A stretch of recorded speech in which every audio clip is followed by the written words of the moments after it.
1986 ஆண்டு வெளிவந்த சிறந்த 10 தமிழ் திரைப்படங்களை பற்றி இந்த வீடியோவில் பார்க்கலாம்.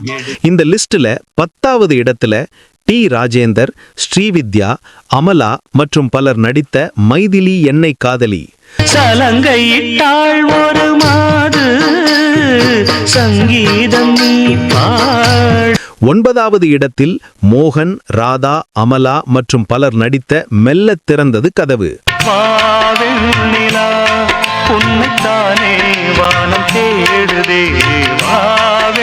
இந்த லிஸ்ட்ல 8வது இடத்தில் இருப்பது ரஜினிகாந்த், அம்பிகா, சத்யராஜ் மற்றும் பலர் நடித்த மிஸ்டர் பாரத். என்னம்மா கண்ணு சௌக்கியமா? ஆமம்மா கண்ணு சௌக்கியம்தான். இந்த லிஸ்ட்ல 7வது இடத்தில் இருப்பது சத்யராஜ், ரேகா, ராஜா, ஜனகராஜ் மற்றும் பலர் நடித்த கடலோர கவிதைகள். கொடியிலே மல்லிகைப்பூ மணக்குதே மாமா.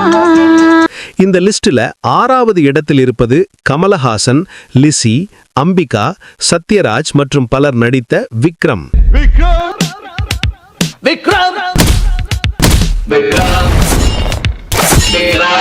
இந்த வீடியோ பிடிச்சிருந்தா ஒரு லைக் கொடுத்துட்டு மறக்காம சப்ஸ்கிரைப் பண்ணிக்கோங்க.